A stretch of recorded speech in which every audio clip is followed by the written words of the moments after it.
Joining me Yeah, right now is one of Canada's best bantamweights, Mangat.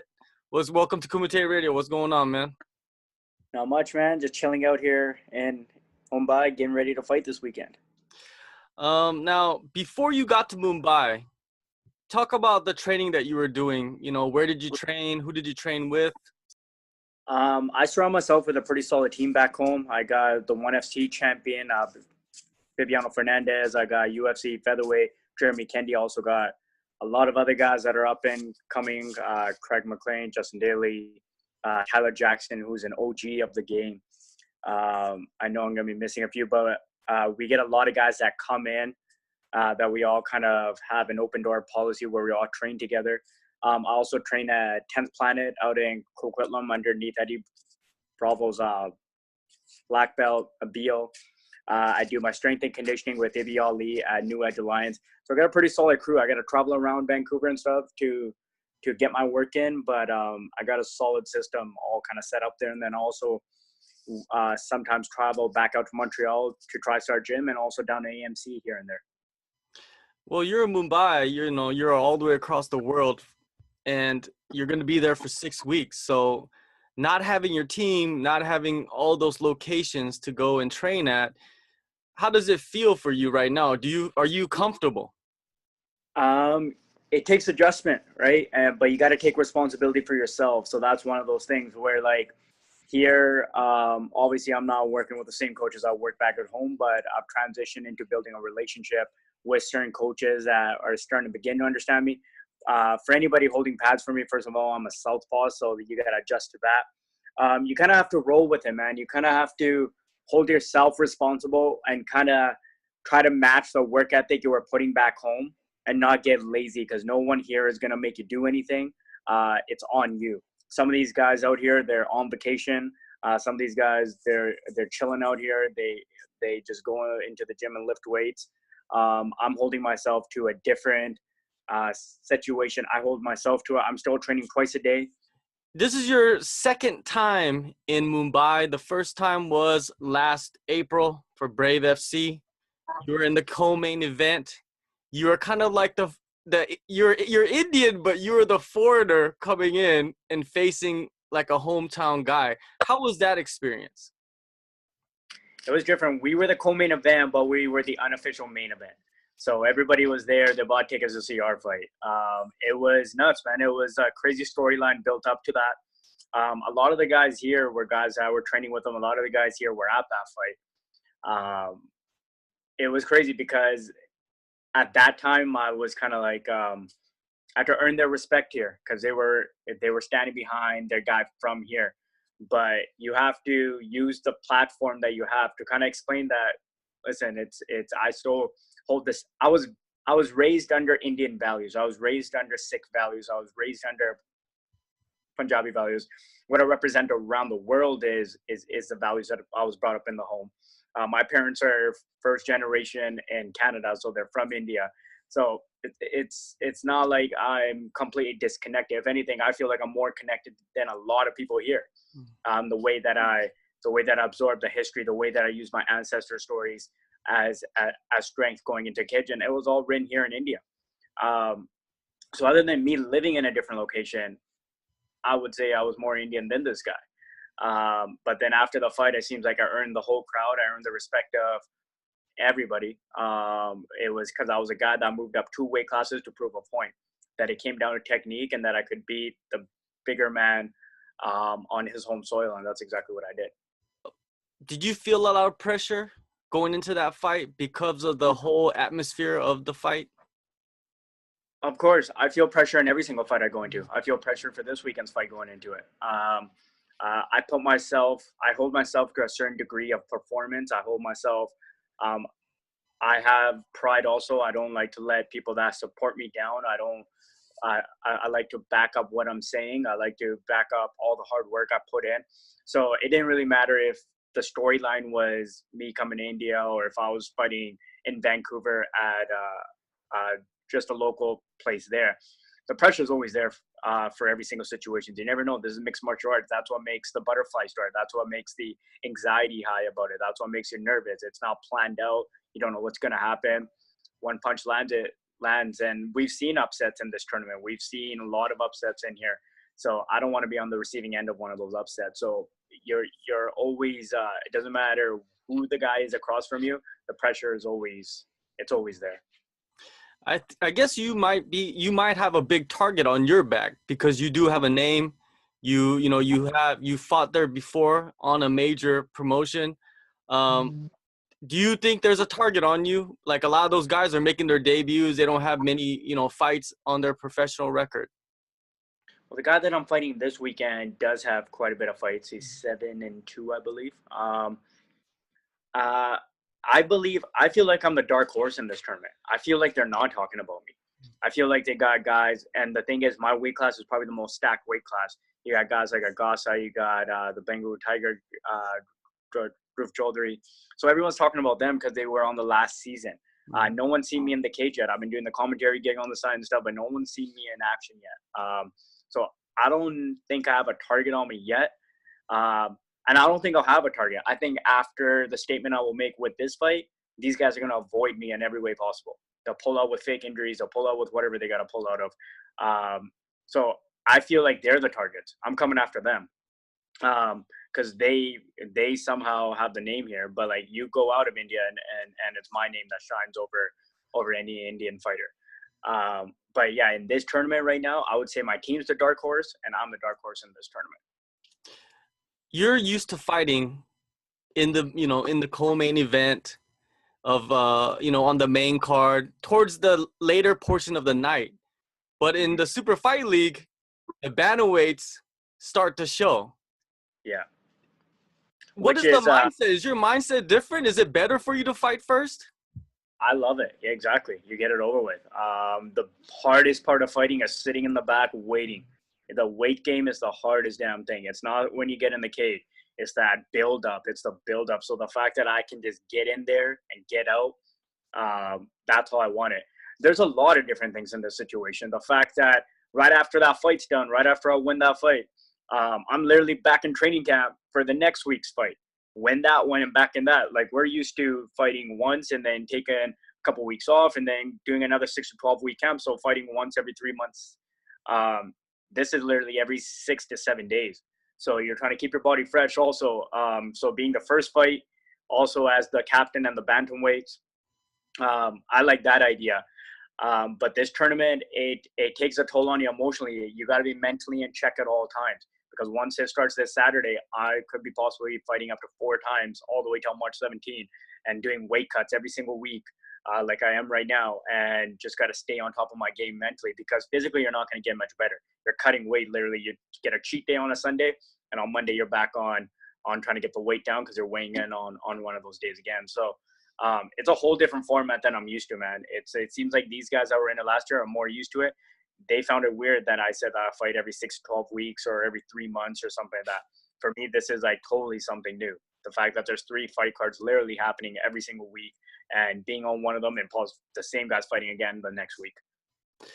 You are the captain of the UP Nawabs. You were brought in to be the captain.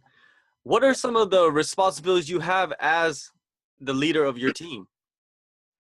For myself, personally, I hold myself with a lot of responsibility of being the captain of this team.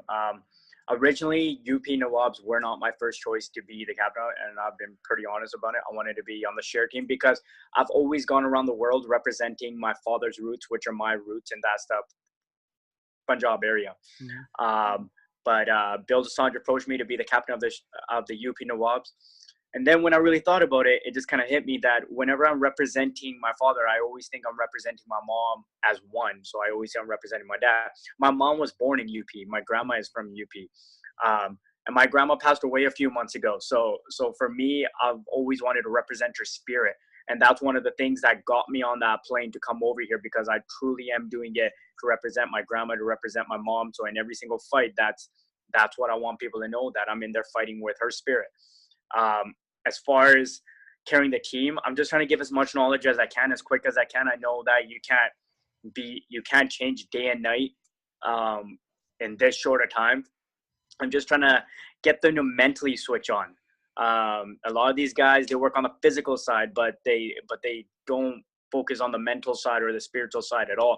So that's really all I can do. Just kind of keep the morale up and stuff. Even after my fight's done, I literally have to run to the back and I'll be coming out with the rest of them. So that's another new situation for me. You should go to the back, you do your post fight, and that's it. You're done. You're done for the day. You pack your bags, you do whatever you gotta do, talk to your family back home. This time I'm gonna be coming right back out. And I gotta carry my team to another victory. And that's the kind of responsibility I have as a captain, that I have to be in the gym every single day because I have to be the example. If they show up, that's up to them. But I have to be, as a captain, I can't be chilling. I can't be sitting by the pool all day. I can't be just hanging out. I'm in here working. I'm working harder than my team. I'm working harder than all the other teams. And I know it because we all go to the same place to train. I see it. So that gives me that confidence. My confidence only comes from preparation, and that's something I'm putting from the meal prep I get every single day, from the investment I make in that, to the training I put in. My confidence only comes from preparation. It's not some sort of cockiness that comes from some random place. It's built through hard work, and I've carried that hard work. I feel like I've even got in better shape by myself here, training with the guys I've been able to train by pushing myself, because I don't have a coach that's telling me, listen, you've done enough today. I feel like I got in better shape. My weight cut seems like it's even easier than it's ever been. So I think that's a factor of just being in this heat, pushing myself still, eating right, and holding myself accountable, and then letting my team see me as an example of that. Yeah, the UP region has 250 million people living there. So that's a huge, support system if you could get them behind that team. And it's big for you guys, right? Mm-hmm. It definitely is. It was like I had to find motivation in it first. I didn't want to just come out here for myself, even though fighting is a selfish sport. Once you get in the cage, it's all on you. And I've told my team that too. I told my team that, listen, we train together, but at the end of the day, you're on your own.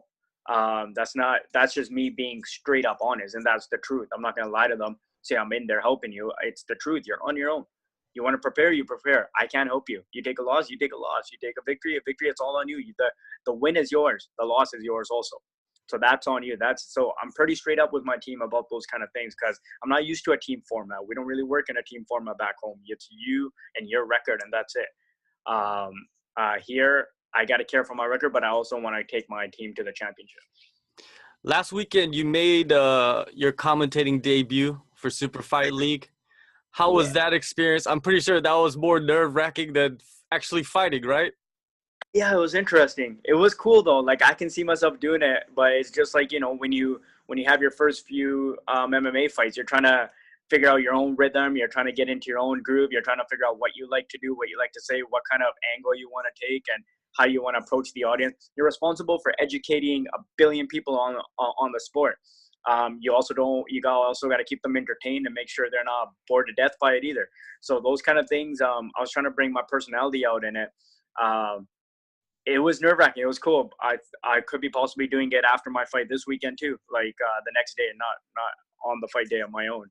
I thought it was more nerve-wracking when the camera was on me, when I had to do the pre- and post-fight analysis. Now, the commentary, I feel like the thing is, when I watch UFC or anything, I talk in my head. So I look for things in my head, and basically the things that I was saying in my head, I have to remind myself to say them out loud now. So that's kind of what I was doing. So sometimes I would react like I would react sitting in my living room, and I would have to remember, I'm like, oh damn, like dude, you're live on TV. But it was cool. It's something that I definitely hope to keep doing. And I hope people that were watching it enjoyed it. I've been getting good feedback from it. A lot of people were like, dude, we really liked it. And I hope, yeah, I don't know if you heard it. I don't know what you thought. So yeah, of course I'm watching the league, Yeah. And yeah, I think you did a very good job for someone that has never done it before, because the nerves can get to certain people, but it seemed like they did not get to you during the commentary. Yeah. I hope I just get better with time then. For sure. Now you're going to be there for 6 weeks. Of course, you want to take the championship. After you leave India, after you leave Super Fight League, what is your plans? Take a break, man. That's why I'm trying to get these fights in. I want to try to at least fight 4 times. And then, you got to remember, as much as people think it's just a fight, you're also sitting here, you're visualizing, you're imagining your opponent, the next week a new opponent, then the next week a new opponent, plus the weight cut. It's emotionally, mentally, it tires you out if you're taking it seriously. And I'm taking it very seriously. So I want to take a little bit of a break, and then I'll sit down with my management and see where we go. We take a fight, we hop in a Bollywood movie. I don't know, man. We'll see. We'll see how I capture. We'll see what happens with all of this. Right now, I'm having fun with it. Like yesterday, I was with the Prime Minister. The Prime Minister was in town, so I went over there, got invited over there, the Taj Mahal Palace, and there was actors there. There was all these kind of people. So you connect with them, you let them know what mixed martial arts is. They jump on support. So you meet a lot of people out here, and there's a lot of people that support it. Once you kind of introduce and educate them on it, and they also see your personality on who you are, because a lot of people have a perception of what a fighter is, just like, some stupid person. But when they can see the intelligence and the inspiration and the motivation that you carry in your voice, you're kind of representing the whole sport with that. And that's what I'm doing out here. You said that, you were invited by the Prime Minister and there was a lot of Bollywood stars. I'm pretty sure it's a surreal experience to be rubbing elbows with some of the people that you've actually watched their movies, right? I've seen some pictures that you've taken with some of the stars. Yeah, that's been really cool, man. It's been it's cool because the thing is, my babysitters growing up was Bollywood movies. My mom worked double shift, my dad worked double shift, and she would leave me with my aunt. And actually, the owner of the Mumbai Maniacs, Amajay Devgan, that was a movie. It was his movies that would just get left on, and I literally grew up watching this guy without actually realizing he was basically raising me through movies. So a lot of these people that I'm seeing out here, um, um, it's kind of surreal to me because Hollywood is different to me. But Bollywood is kind of like, you remember your childhood. You can see, you remind you of your childhood meeting these people and stuff like that. So that's really cool. And so I kind of get, it's weird because I've met a lot of people like, back home from like, big names and stuff like that. But I'm keep getting these like weird kind of starstruck feelings every time I meet one of these people. So it's cool. It humbles you down and it reminds you, and it's cool to have that feeling and meet them and then seeing their reaction on who you are. And that's really cool because when you get introduced as a professional mixed martial artist, there's a fascination in these people that they're like, wow. And then they see your ears, and then like there was a couple actors that were taking pictures on my ears because they thought it was the most fascinating thing they've ever seen. Seen cauliflower ears. So it's different. There's a fascination of myself of knowing about them, and there's a fascination from them to know about what a mixed martial arts life is about. And that's kind of what I'm here to represent, be an ambassador for. You can catch Gary this weekend making his Super Fight League Season 2 debut. Thank you for your time, Gary, and I'll see you around. Thank you, bro. Appreciate it. Thank you for having me on.